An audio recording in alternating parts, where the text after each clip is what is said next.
రాజశేఖర రెడ్డి లాంటి ఆయన్ని ఓడించారు, ఎన్టీ రామారావు గారు లాంటి ఆయన్ని ఓడించారు, చంద్రబాబు నాయుడిని ఓడించారు, ఇందిరాగాంధీని ఓడించారు. రాజశేఖర రెడ్డిని ఓడించారా?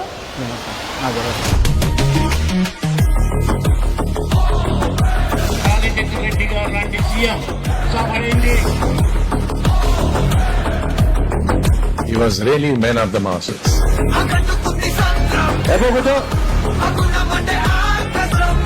మీకు ఆ లెవెల్ లేదు, అంత సీన్ లేదు, మాట తప్పే అలవాటు లేదు.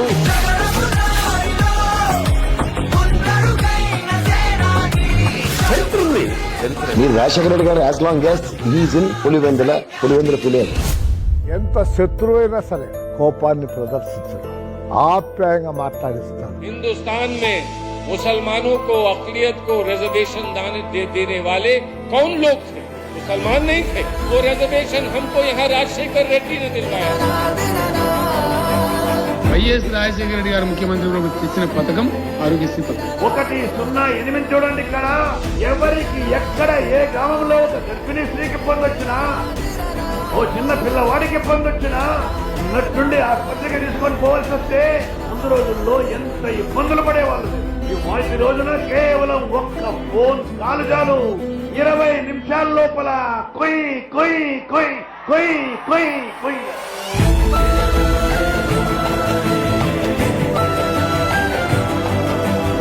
చరిత్ర చూస్తుందయ్యా, మనం అధికారంలో ఉన్నప్పుడు ఏం చేశాము, చరిత్రలో ఏ విధంగా నిలిచిపోతున్నాము అనేది ముఖ్యం.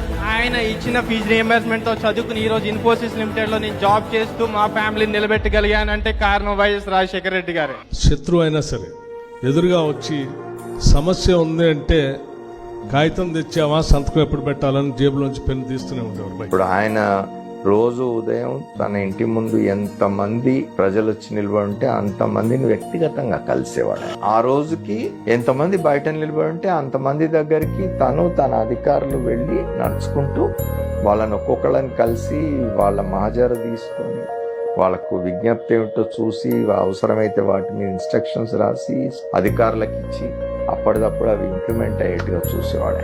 అందుకోసమే రాజశేఖర రెడ్డి ఉన్నంత కాలం కూడా most of the Brahmins voted for Congress party. Not because Brahmins supported Congress party, but because Rajశేఖర Reddy was there, people voted for him. రైతుల్లో మనోస్థైర్యాన్ని క్రియేట్ చేయాలి. ఏ ఒక్క రైతు కూడా పశువులు నమ్ముకోవాల్సిన పని లేదు, ఏ ఒక్క రైతు కూడా ఆత్మహత్యలు చేసుకోవాల్సిన పని లేదు. మేమున్నాం. కేవలం మగవాళ్ళు మట్టుకే సంపాదించకుండా ఆడపిల్లలు కూడా కుటుంబాల్లో భారం పంచుకోగలిగిన రోజున ఈ సమాజానికి మరింత మేలు జరుగుతుంది. ఈ రాష్ట్ర ప్రజలు మా పట్ల ఉంచిన విశ్వాసాన్ని ఏ ఒక్క రోజు పొరపాటును కూడా వమ్ము చేసుకోం. ఆంధ్రప్రదేశ్ ముఖ్యమంత్రి వైఎస్ రాజశేఖర రెడ్డి ప్రయాణిస్తున్న హెలికాప్టర్ నల్లమల అడవుల మీదుగా వెళ్తుండగా మిస్ అయింది. 48 గంటలు గడిచినా ఇంకా ఆచూకీ తెలియకపోవడంతో కుటుంబ సభ్యులు, పార్టీ శ్రేణులు, అభిమానులు కలవరపడుతున్నారు. ఆ టైంలో నేను స్కూల్లో ఉన్నాను. ఇన్ఫాక్ట్ హాలిడేస్ ఉన్నాయి అంటే అండ్ సార్ ఎక్కడున్నారో తెలియదు. కొన్ని గంటలు టీవీ ముంగడ కూర్చొని నాకు గుర్తుంది ఆ న్యూస్ తెలియగానే మా మదర్ ఏడ్చారు. దో షీస్ నాట్ పొలిటికల్లీ కనెక్టెడ్, తను పెద్ద మనిషి, సీఎం, పాపం ఎంత కష్టపడ్డాడు అన్న ఉద్దేశంలో నేనే ఇచ్చేసాను.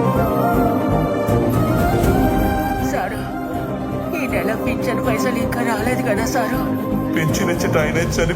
చచ్చిపోయిండు సారు. ఇంతమంది జీవితాలను మార్చినటువంటి ఒక వ్యక్తి ఇంకా గనక బ్రతికి ఉంటే చాలా మంది జీవితాలలో వెలుగు నింపేవారు.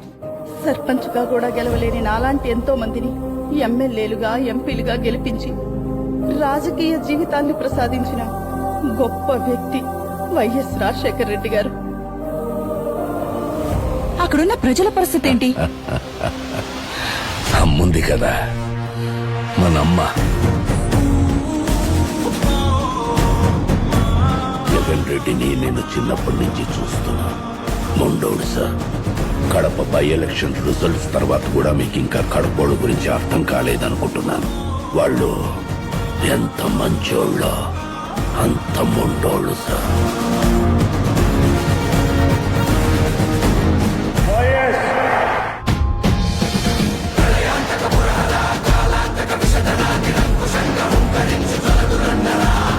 వాళ్ళ మాదిరి నాకు వయసు ఉండకపోవచ్చు, వాళ్ళ మాదిరి 40 ఏళ్ళ నాకు ఎక్స్పీరియన్స్ ఉండకపోవచ్చు, అని గర్వంగా కూడా చెప్తా ఉన్నా అధ్యక్ష. చిత్తశుద్ధితో నిజాయితీగా పరిపాలన చేస్తా ఉన్నాను అని సగర్వంగా చెప్తా ఉన్నాను.